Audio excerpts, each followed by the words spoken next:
Iraq is on the way of being resolved one way or the other. Part of the debate in the United States has been as to a date fixed for withdrawal. That was the criticism made of Obama. Well, look at what's happened. The Bush administration has already settled with the Iraqis of a date for withdrawal, slightly over a year later than the date that Obama has been talking about. What will be needed, however, is if we withdraw, is a serious dialogue with all of Iraq's neighbors about the security consequences of American withdrawal and the consequences for them. And not a single one of them can envisage benefiting from unrest in Iraq without it spilling over into its own territory. Just look at the demographics and the geography of the region. And hence such a dialogue in the context of withdrawal has a chance of being constructive. And that brings to the third aspect, namely, if there is such a dialogue, it will help to negotiate with Iran about its nuclear problem. And we have to negotiate seriously, which means changing our posture, abandoning what is the current American posture, which is that we negotiate after the Iranians make a fundamental concession as a precondition to negotiations.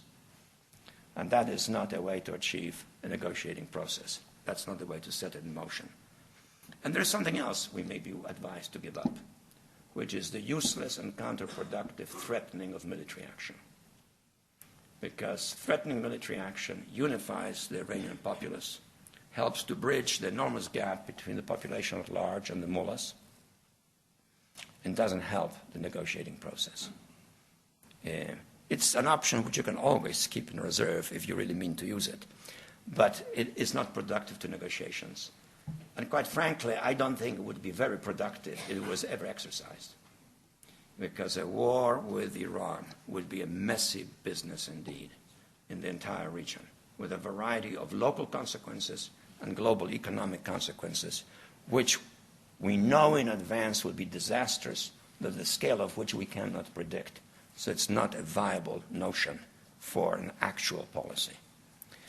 And last but not least, we have to deal with Afghanistan and Pakistan. And here, to some extent, based on my own experience of dealing with that problem in relationship to another power, I think it is important that we do not over-militarize our effort, that we do not make the mistake that the other power did in Afghanistan.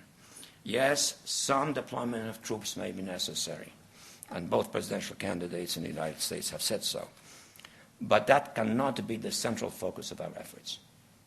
Yes, some troops may be necessary, and that means also European troops participating on the basis of equality and not of preferential choice of sites, with some, for example, not even patrolling at night because it is dangerous.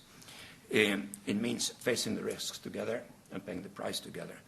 But above all else, it means, in my judgment, demilitarizing the effort and politicizing it, and particularly seeking the possibility, exploring the possibility of negotiating arrangements with the Talibans, not Taliban, but Talibans in different parts of Afghanistan, in exchange for an arrangement in which their elimination or termination of al-Qaeda presence in their particular area would be reciprocated by military disengagement from that area. I think if we move in that direction, we will avoid the mistakes that the Soviets made and kept them very busy in a self-destructive fashion for some 10 years. Let me end by a final point briefly about itself, America itself, and it's a very parochial point. In my judgment, as we look ahead, and at the tenure of the next president, we'll have an intelligent foreign policy in America when we have an intelligent president. And we have just chosen one. But that's not enough. We need an intelligent public in America. And I can say from my own personal experience, and I think others can attest to it as well, that the American public, unfortunately, is woefully undereducated about the world. And we are a democracy. Our foreign policy has to reflect the popular will. That is just a basic fact of life. And we cannot have a complex intelligent policy in a complex age if the public is not educated about the world. It makes us susceptible, when it is not, to deliberately propagate it, demagogy. And lately it has been victimized by the propagation of a culture of fear. And that makes for paralysis in foreign policy. It also facilitates the activity on American soil of foreign lobbies. In the historical recent past, many or some of these lobbies capitalize an ideological appeal. Today, they're much more effective. They're capitalizing on money. And money goes a long way, and we have to be alert to that. And last but not least, the president himself has to tackle the fact that the American public needs education about the world. And he has to try to make the American public understand the new dimensions of the world.